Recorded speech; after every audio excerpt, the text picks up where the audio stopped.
The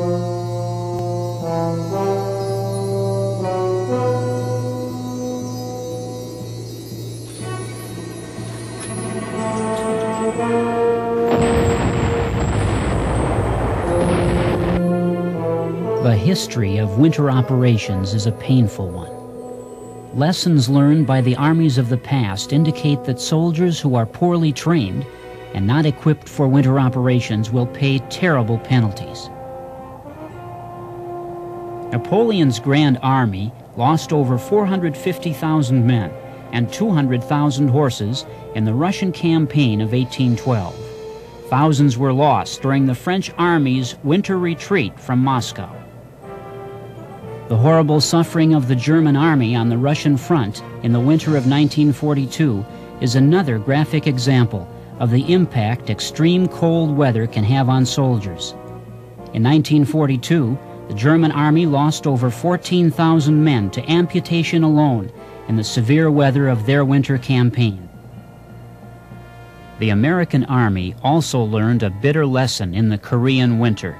The American retreat from the Chosin Reservoir in 1950 resulted in thousands of cold weather casualties by the ill-prepared American forces. Leaders who ignore the importance of training for cold weather operations doom their soldiers to horrible suffering and defeat.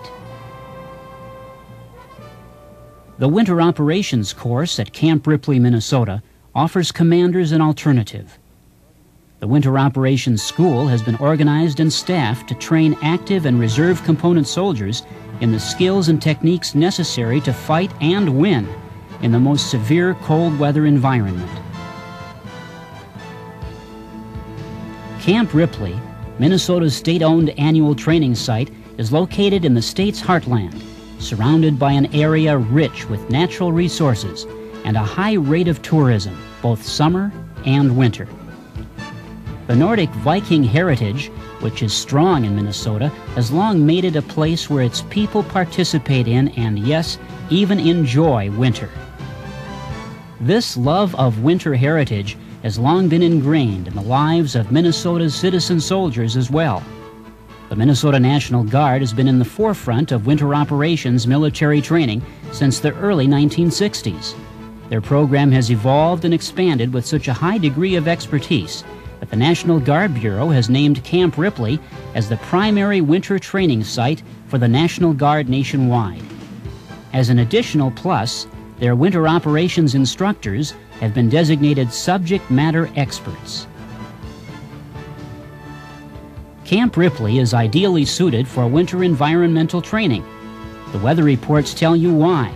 An average annual snowfall of 44 inches, an average temperature of 12 degrees Fahrenheit, December through February, and minimum temperatures averaging from minus 20 degrees to minus 46 degrees, with occasional wind chills of 70 degrees below zero.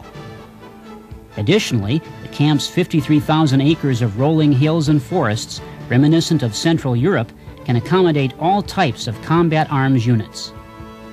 The camp's available training support is plentiful.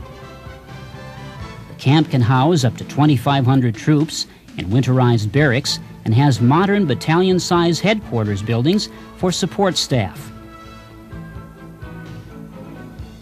The post is home to a mobilization and training equipment site that can equip a separate infantry brigade with winterized vehicles and related equipment.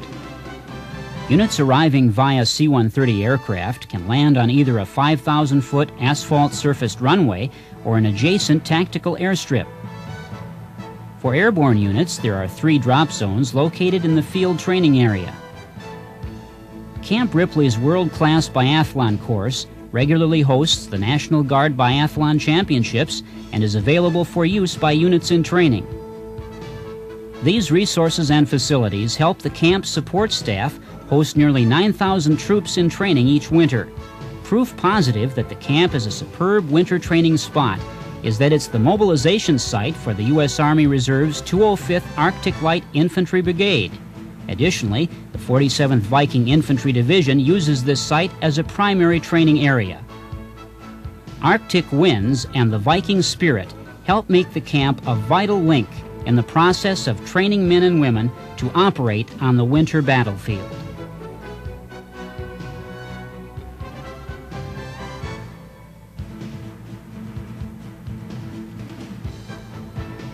The expertise of Minnesota's winter trainers was first formalized with the development of the Minnesota National Guard Winter Operations Instructor School in 1973. Since that time, the school's cadre have assisted in the training of more than 100,000 people.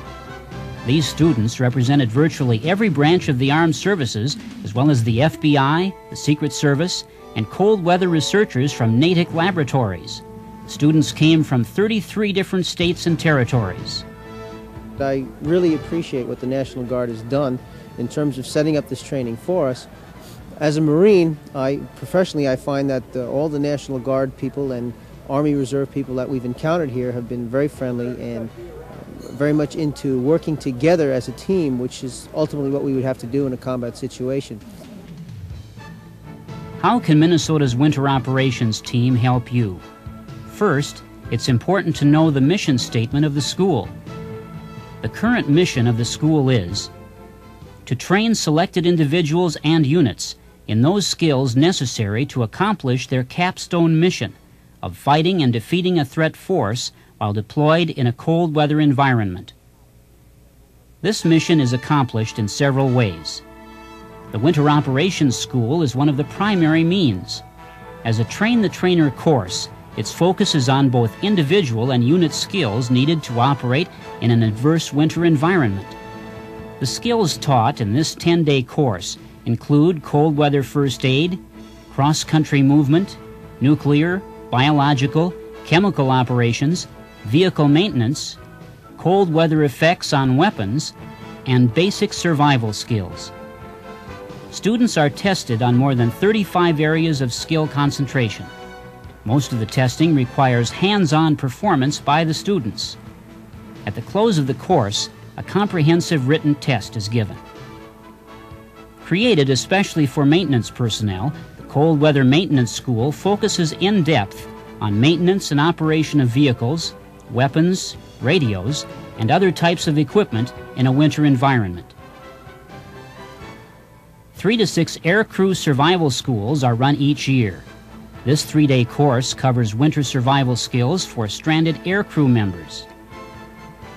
Mobile training teams of 3 to 7 qualified instructors can be dispatched to units and home station to provide pre-deployment training. A leader's orientation course is conducted at the unit's request. It consists of experienced leaders that work with the staff in the development and planning of their winter training program. Annual training assistant teams provide units assistance and guidance during the annual training period.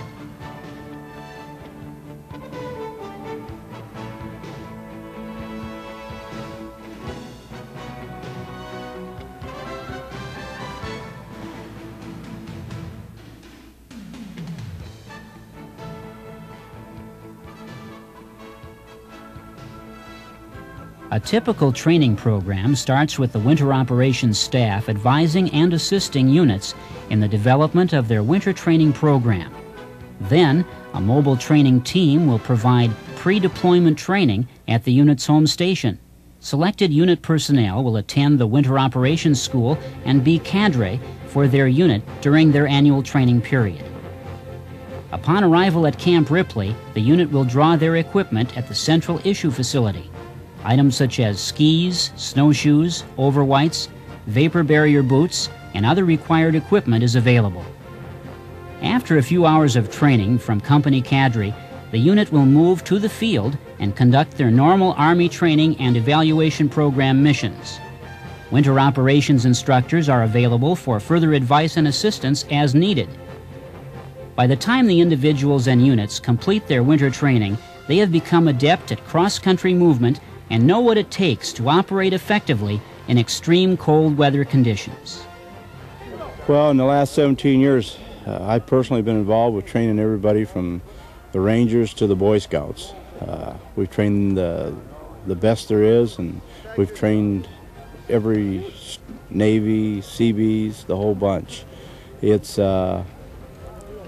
it seems like when they get here, they're still separate units, but when they leave here, they're all one big team because the winter environment draws them together, and it makes a total force when they're done. Well-equipped, highly trained soldiers are critical elements for success on any battlefield. This is especially true of the winter battlefield. Commanders from all services can be confident that the superb training and battlefield skills provided by the Winter Operations School at Camp Ripley, Minnesota, will allow their soldiers to defeat the enemy in the most harsh winter environment.